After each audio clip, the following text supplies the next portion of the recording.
Olá pessoas, tudo bem? Hoje estou aqui para falar desse livro maravilhoso do Mia Couto, Antes de Nascer o Mundo.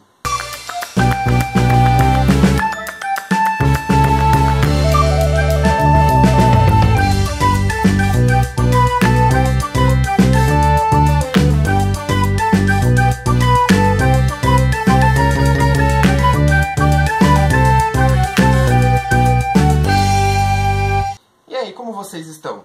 Vamos começar então a falar um pouquinho desse livro.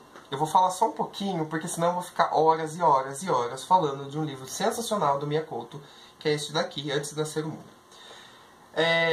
O livro é sensacional, maravilhoso. Resume tudo, sabe? Ele é maravilhoso. Tanto a começar pela escrita dele, até a história e por aí vai, e as coisas que ele nos faz pensar. Vamos então, sem mais delongas, ao que é o livro. O livro é uma história de um pai com dois meninos, um cunhado e mais uma outra pessoa que vivem distantes da civilização. Seguinte, nós temos aqui o Silvestre Vitalício, é o pai. Este não é o nome dele, você vai ficar sabendo qual é o nome dele ao longo da leitura, que eu não vou contar. Ele é o pai de dois garotos, o Muanito e o Nitunzi. Acho que eu estou pronunciando certo, né? São nomes africanos, são um negócio meio complicado de se falar certinho. Essas duas crianças, o Nitunzi eu acho que tem cerca de 8 anos, mais ou menos. E o Muanito tem cerca de 8 anos e o Nitunzi é um pouquinho mais velho. Eles vivem em um acampamento de guerra abandonado, que foi para onde o Silvestre Vitalício foi depois que aconteceu alguma coisa X com a mãe desses garotos. Ou seja, eles moravam numa cidade, lá em Moçambique, acho que é isso. Eles moravam numa cidade e por conta da guerra e de alguma coisa que aconteceu com a mãe dessas crianças, eles foram exilados, se auto-exilaram em um acampamento de guerra que eles descobriram. E ali o Silvestre Vitalício fundou Jerusalém, que é o que ele chama aquele pedacinho de terra, e ele fazia as crianças acreditarem, pelo menos o mais novinho, de que nada existia além daquelas florestas que cercavam aquele lugar. Ok. Algumas coisas vão começar a acontecer no livro que vão fazer essas crianças questionarem. Lembrando que é o seguinte, o Muanito é o mais novinho, ele foi para aquele lugar com cerca de 3 anos, então ele não lembra absolutamente nada da civilização. Ele só tem um conhecimento limitado ao que o pai dele, o Vitalício, contava e contou para ele durante todo esse tempo.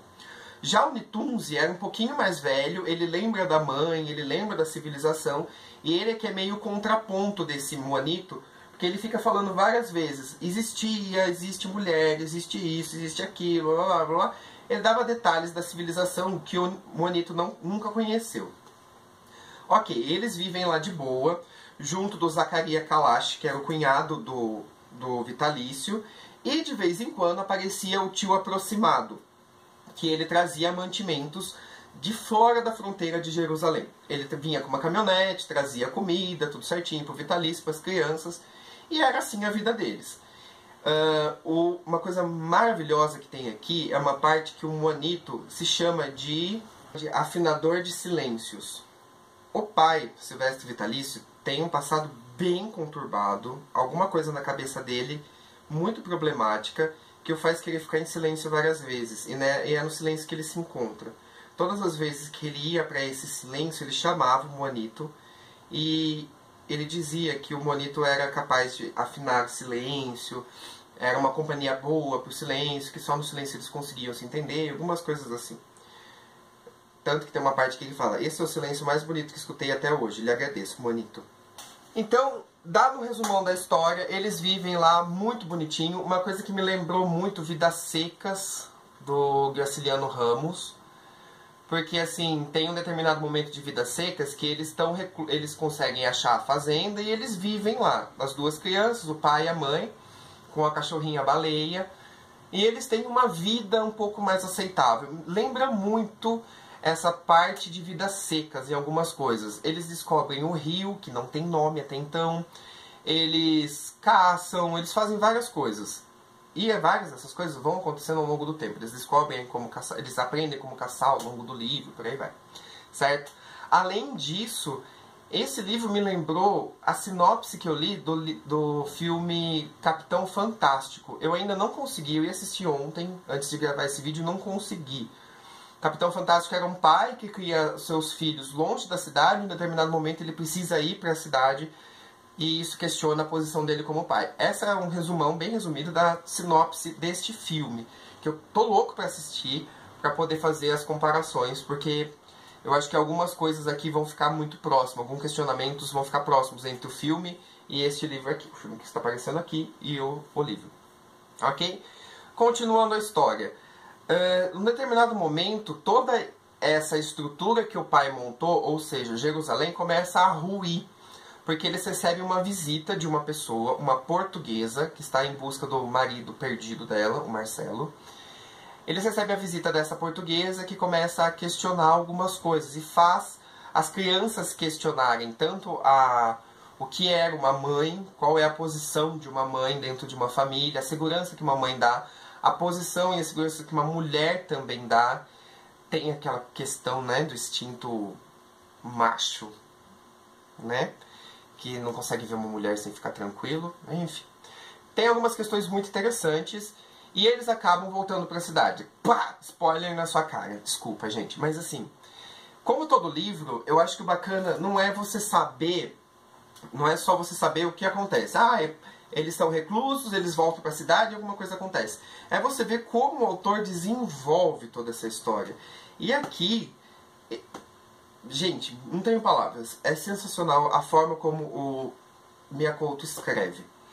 Porque esse, infelizmente, é ainda a segunda obra que eu leio do Miyakoto. Eu comprei esse livro aqui lá na Festa do Livro da USP. Eu queria, na verdade, não é esse o nome, mas vamos confirmar. A Confissão da Leoa, que era um livro que ele publicou em 2000... A Companhia das Letras publicou em 2012 aqui no Brasil.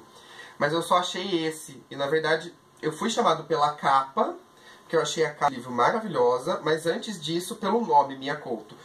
Terra Sonâmbula é maravilhoso. E esse aqui não fica nem um pouquinho atrás, sabe? Da história e da forma como o Miyakoto constrói todo o cenário, constrói a história. De certa forma, Terra Sonâmbula tem muito uma pegada um pouco mais forte de fantasia. Algumas coisas que acontecem ali que humanamente seriam impossíveis. Esse daqui já é mais calcado na realidade. Não tem muita coisa de fantasma. Muita não, tem quase nada de fantasia, fantástico, por aí vai. Embora eu achava que tinha, que antes de Ser o Mundo eu imaginei que era alguma coisa do tipo uma tradição da região da África onde Miyakoto vive que conta como que o mundo nasceu. Eu confesso que quando eu comprei esse livro eu achei que era isso, mas não tem nada a ver. Nada a ver assim, né? Tem o nascimento do mundo aqui, porque eles estavam reclusos em Jerusalém. Eles se questionaram em vários momentos se eles eram vivos ou mortos, o que eles eram existencialmente falando, até que algumas coisas vão acontecendo, a chegada da portuguesa, a ida deles para a cidade, por aí vai. As coisas começam a acontecer e aí começa a ficar um pouco mais claro o sentido do título do livro e também, né, o quão benéfico ou não é ser recluso numa sociedade como aquela. E eu acho que esse questionamento é válido para este livro. É benéfico ser excluído do mundo ou não? Porque no final, o Juanito já está um pouco mais velho, obviamente, passou o tempo, e aí ele começa a fazer esse questionamento. Ele diz que ele está com a doença do pai, e o resultado da doença do pai seria isso daqui. Você vai entender na hora que lê, eu não vou te dar todas as respostas, porque você precisa ler este livro maravilhoso. Eu espero que eu tenha conseguido passar para vocês um pouquinho do quão sensacional é este livro. Leiam, gente. Leiam, depois voltem aqui para comentar. Se você já leu, deixe comentários, me diga o que você achou de uma obra como esta, dessa obra do Miyakoto, Antes de Nascer o Mundo, que é maravilhosa. Eu tô louquíssimo para ler mais coisas dele, e para a terceira obra. E a próxima vai ter que ser A Confissão da Leoa, porque eu tô doido para ver esse livro, que até onde eu sei é sensacional. Só que, como eu fiz a minha promessa, eu vou só comprar novos livros na próxima festa do livro da USP, não é mesmo? E aí eu vou fazer um vídeo bonitinho mostrando pra vocês. Vai ser só no final do ano, mas a gente faz. Ok? Então é isso, gente. Vou encerrar por aqui pra não ficar muito longo. Depois vou dar umas editadas pra ficar mais curtinho ainda. Só que fica a minha indicação de leitura. Ele é super curto. A diagramação dele é bem espaçada. Ele tem cerca de 280 páginas de história. Não tem uma introdução, como a maioria dos livros mais clássicos. A gente já começa direto na história. Óbvio, não é traduzido, e o bacana disso é que a gente pega várias coisinhas do português moçambicano, o português de Portugal também, tanto na escrita quanto na fala, como é o jeito de falar. Então é mais um plus deste livro, que é para você sair um pouquinho desse nosso português e dar uma olhadinha como que o português é falado em outros países, certo? Então é isso, gente. Antes de nascer o mundo do Mia Couto, leiam, leiam, leiam. Tchau.